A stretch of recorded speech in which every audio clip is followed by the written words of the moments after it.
não parar, não precipitar e não retroceder. Então dizer para esse cara, sabe quando nós vamos parar? Nunca. Nunca na sua porca vida, né?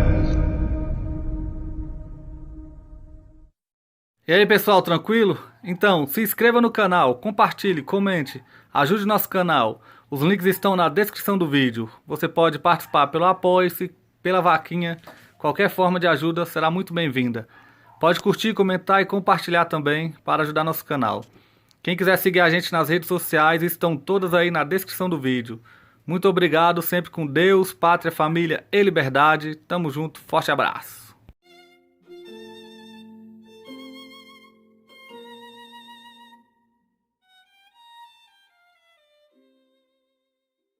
Para você ver como é o estado de coisas na Universidade Brasileira, porque o sujeito é formado em filosofia pela Universidade Federal de Minas Gerais.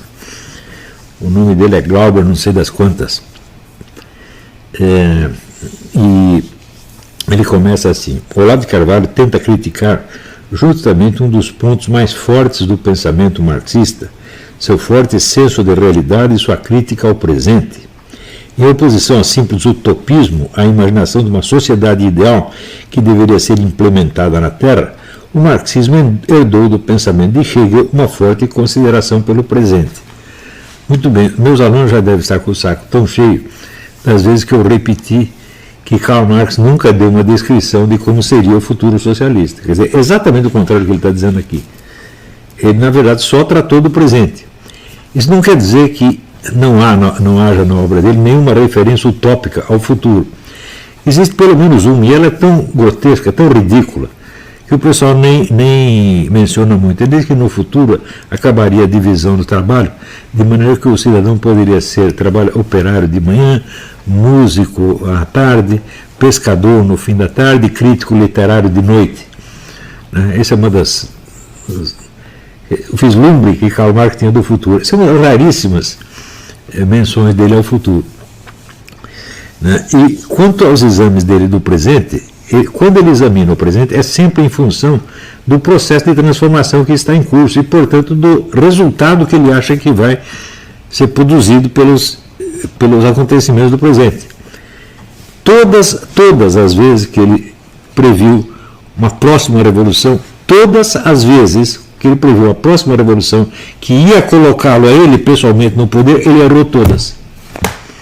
Então, é verdade que ele prestou atenção no presente, também é verdade que ele aprendeu isso com Hegel, porém, também é verdade que ele não entendia o presente.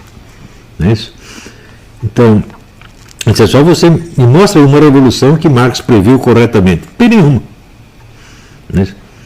Isso que não quer dizer que ele nunca tenha previsto nada, pode ter previsto outras coisas, mas quando ele via um movimento revolucionário se formando, que seria de acordo com os cânones dele e do qual ele seria o chefe, ele sempre errou.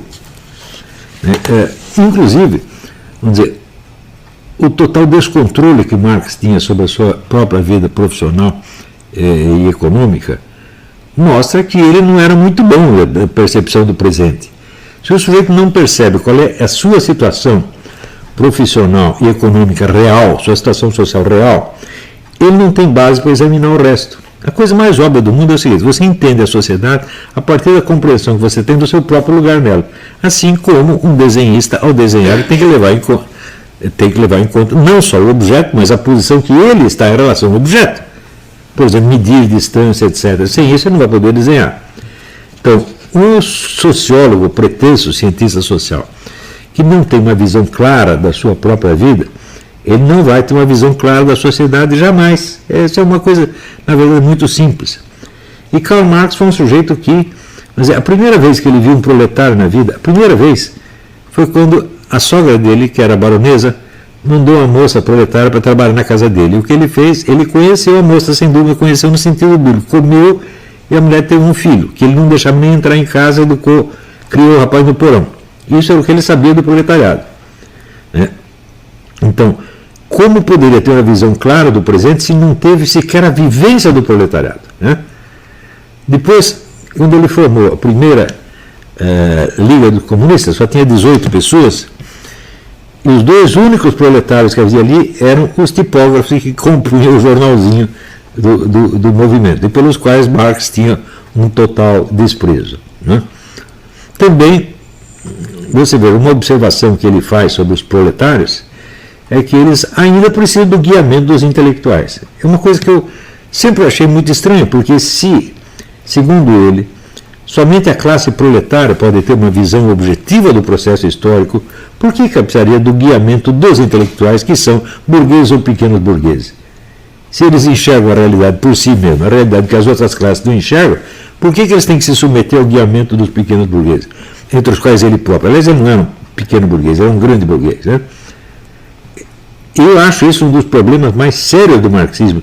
E Marx jamais dedicou uma linha ao tratamento desse problema. Tanto que, quando acontece a Revolução na Rússia, o que se cria ali? Uma nomenclatura, uma classe dominante composta de intelectuais, basicamente de intelectuais, os quais mandam no proletariado. Então, em vez da ditadura do proletariado, você tem uma ditadura sobre o proletariado. Quanto à consciência de classe do proletariado, ela estava tão ausente que o Georg Lukács, o filósofo húngaro, chegou a propor a ideia de que a consciência do proletariado não era a consciência que ele tinha atualmente, mas era a sua consciência possível que os intelectuais tinham que despertar. Então, que raio de consciência proletária é esta? Até hoje está muito mal explicado. Né? Mas, de qualquer modo, eu sempre disse o contrário do que ele está me atribuindo aqui. Eu nunca disse que Marx era um pensador utópico, criou uma imagem do futuro e tentou realizar. Não, não foi isso. Ele tinha essa imagem do futuro e essa imagem era utópica, mas isso de fato não era o centro do pensamento dele. O centro do pensamento era o exame do processo. Mas que ele tinha, no fundo, a imagem utópica, a frase que eu acabei de citar mostra. Não é isso? Ivan Capdeville Júnior, por que o professor dedica tanto tempo para responder a pessoas que consideram despreparadas? Não os considero despreparados, considero ou burros ou bandidos. E esses caras são tantos que é absolutamente preciso desmascará-los, é o que eu estou falando. Por que eu faço isso? É sim, porque vocês não fazem. Todo pessoal que se diz conservador, ninguém se dedica a fazer isso. Eles querem eleger vereadores, temos que cuidar da próxima eleição. Esquece a eleição, porra. O poder político não está nos cargos eletivos, o meu Deus do céu. Poder é o seguinte, quantas pessoas te obedecem? A classe universitária inteira obedece aos comunistas. E a classe universitária, passados 10 anos, ela é a nova classe política. Então, quando você vai mexer na política eleitoral, você está mexendo no efeito, do efeito, do efeito, do efeito. A causa ficou lá para trás e você nem viu. Agora, não adianta falar isso, porque as pessoas estão tão viciadas. E estão viciadas nisso também porque a mídia popular só trata disso. No Globo, na Folha, só trata disso. E o pessoal continua acreditando em Globo e Folha, meu Deus do céu. Outro dia eu recebi um telefonema de um amigo meu, um homem cultíssimo. A visão que ele tinha do Joe Biden é a visão que aparece no New York Times. Porque não vai pesquisar por si próprio. Assim não vai, gente. Nós temos, veja, esse negócio de luta cultural é a coisa mais séria que tem. O resto é fichinha.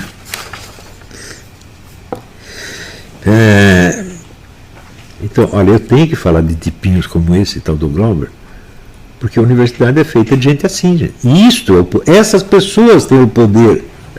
Não são os deputados, não é nem o STF que tem o poder. De onde saíram os caras do STF? Da universidade, porra. Primeiro foram estudantes, depois um professor, depois viraram juiz. Está entendendo? A universidade é a raiz da política. Não esqueçam isso. Então, agora, claro que se você lutar por obter o poder sobre esta ou aquela universidade, você não vai ficar famoso, não vai, mas e daí? Você terá feito o teu trabalho. Tá? Existe um outro vídeo do mesmo cara, em que ele fala da religião. Em que ele diz, olha, a religião é que tem que nos provar que Deus existe. O ônus da prova está com quem propôs a tese. Bom, eu vejo exatamente o contrário, porque quando houve uma civilização ateística no mundo, nunca houve nenhuma, nem hoje existe. Você tem nações ateísticas, mas elas A civilização delas ainda é muito mesclada com elementos cristãos. No mundo oriental não tem nenhuma civilização ateística, ou seja, a civilização ateística foi uma ideia que apareceu e que não se realizou ainda. É esta ideia que tem que se justificar. A outra crença, se é comum a toda a humanidade, ela não tem que se justificar nada. Quem tem que justificar? O ônus da prova cabe ao acusador. Ninguém inventou a teoria de Deus contra nada. Não é que assim, todo mundo era ateu e apareceu um cara com a ideia de Deus. Se fosse isso, claro, ele que teria que provar. Mas isso nunca aconteceu. Nunca houve nenhuma civilização ateística. Todas são teístas, todas. E é evidente que ele está invertendo o ônus da prova, o que mostra que não tem muita cabeça no lugar. Quer dizer, se você quer... É aquela expressão do escolástico. Tudo aquilo que todos em toda parte sempre acreditaram. É isso, o teísmo é isso. Né? E por que é este que tem que se justificar? E daí ele diz, pior, o teísta ele teria que argumentar primeiro que existe um Deus genérico, um Deus abstrato, um Deus que é o primeiro motor imóvel, Deus Aristóteles, no fim das contas. E depois teria que provar que este Deus coincide com o Deus da sua religião. Não existe nenhuma religião que jamais baseou na ideia de um Deus abstrato e genérico. Nunca nenhuma. Cada uma só aparece com o seu Deus, que tem características muito definidas e peculiares. O Deus genérico aparece na cabeça de Aristóteles, de fato. Mas, olha, quando Aristóteles apareceu, já existia religião há muito tempo. Né? O judaísmo já tinha pelo menos 3 ou 4 mil anos quando apareceu. E você vai dizer que o Deus de Moisés é um Deus genérico? Moisés trouxe as tábuas da lei e disse, olha, aqui nessa tábua está aqui o Deus genérico, o Deus de Aristóteles, e aqui está o nosso Deus judeu. Foi isso que ele fez? Que palhaçada, rapaz! Quer dizer, o ônus da prova é quem está contestando uma crença geral, não aquele que está simplesmente repetindo uma crença universal. Você não sabe o que é o ônus da prova. Né? E, em segundo lugar, eu repito, nunca existiu uma religião que propusesse um Deus genérico. Isso nunca existiu. É você que está, vamos dizer, tomando o Deus de Aristóteles como se ele fosse anterior ao Deus cristão, judaico, hinduísta, etc, etc. Isso é uma besteira fora do comum, que prova que você jamais estudou nada de religião, você não sabe nada de religião. Né? E está fingindo que sabe. Terceira coisa que me deu no saco é o seguinte. Ele reconhece que é impossível provar a inexistência de Deus. E de fato é. Mas daí ele diz, é impossível provar a inexistência de qualquer coisa. Por exemplo, não podemos provar a inexistência do coelhinho da Páscoa. Olha, isso certamente prova que esse rapaz não sabe nada de lógica elementar, nada. Quer dizer, esse diploma de filosofia que ele tem não dá nem para limpar a bunda, rapaz. Porque isso é uma questão de lógica elementar. Veja, o coelhinho da Páscoa, ele é impossível. Por quê? Uma das qualidades que se atribuem a ele é incompatível com a sua definição. Quando uma propriedade desmente a definição, você tem um caso de impossibilidade absoluta. Qual é essa propriedade no coelhinho da Páscoa? O coelhinho sabe o endereço de todas as crianças do mundo. Isso é incompatível com a definição dele como coelho. Não tem como você fazer caber isto na definição do coelho. Portanto, o coelho é impossível. Aquilo que é impossível, você não tem que provar a inexistência, porque ela já está provada. Ela já está provada por hipótese. É uma coisa de lógica elementar que todo garoto de ginásio tem que saber. Mas esse seu doutor não sabe.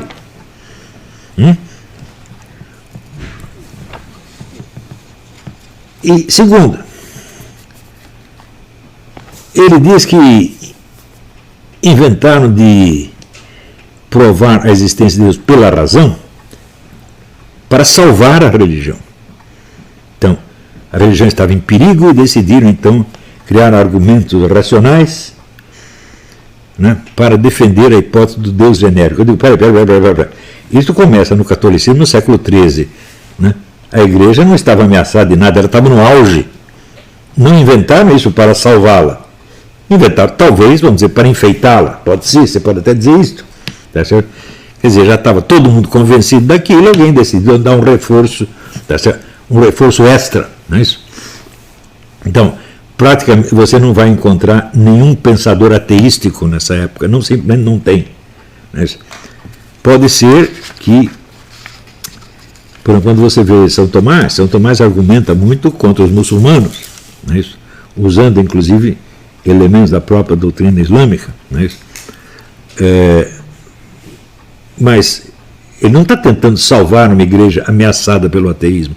Uma onda de ateísmo genérico só vai aparecer no século XVIII, e mesmo assim muito limitada, né? Agora, mais adiante, o sujeito diz, olha aqui, agora eu vou explicar para vocês o sentido que Marx deu à expressão a religião é o ópio do povo. Ele vai lá explicar o marxismo. Em primeiro lugar, se você quer explicar a origem de uma expressão, você tem que saber a origem dela, né? Essa expressão não é de Karl Marx, essa expressão é do poeta Heinrich Heine, que Marx copiou. Muitas das expressões mais famosas de Marx são copiadas. Ele fazia isso à torta e à direita.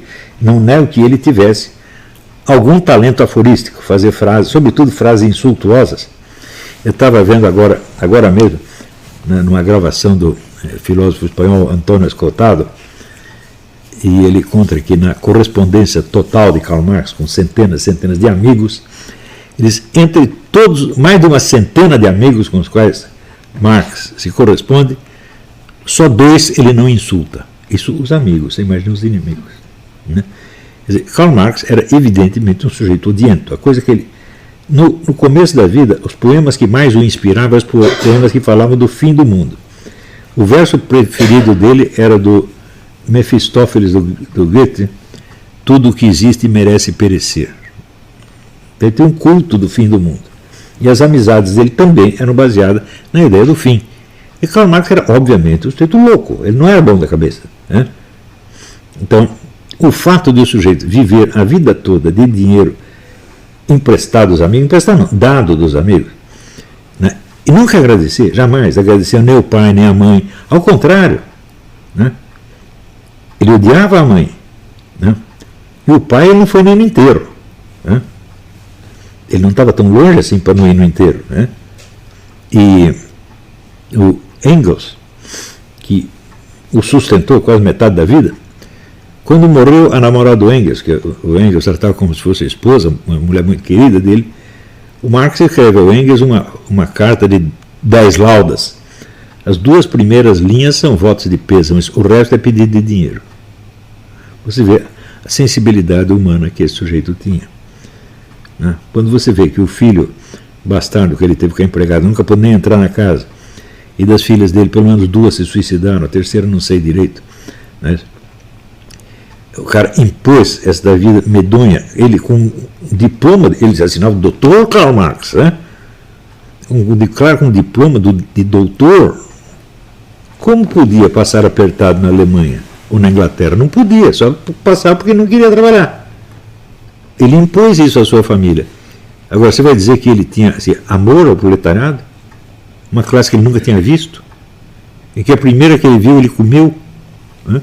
Só se for amor nesse sentido, tem amor erótico, a proletária, isso sim. Então, olha, qualquer admiração por Karl Marx denota uma falha de caráter muito grave. Eu também admirei Karl Marx quando eu tinha 17, 18 anos. Depois fui lendo, estudando, sabendo das coisas. Falei, não, este é um homem absolutamente desprezível. Não é um grande pensador em hipótese alguma, né? O único gênio que ele tem é o gênio do insulto. Ninguém no mundo insultou tão bem quanto Karl Marx. Isso eu não posso negar. Tá certo? E aí, pessoal, estamos mandando aí caneca para todo o Brasil. Muito obrigado ao pessoal que ajuda o nosso canal aí adquirindo as canecas. Também é uma forma da gente interagir. Muito obrigado. Também valeu aí pelas dicas, pelos comentários aí positivos ao nosso canal. Muito obrigado mesmo. Isso aqui é uma forma da gente manter o canal no ar. Tranquilo? Tamo junto aí, galera. Forte abraço. Muito obrigado a todos. Quem quiser é só encomendar. Essa daqui já vai para São Paulo, Rio de Janeiro. Todo o Brasil a gente manda. Valeu, tamo junto.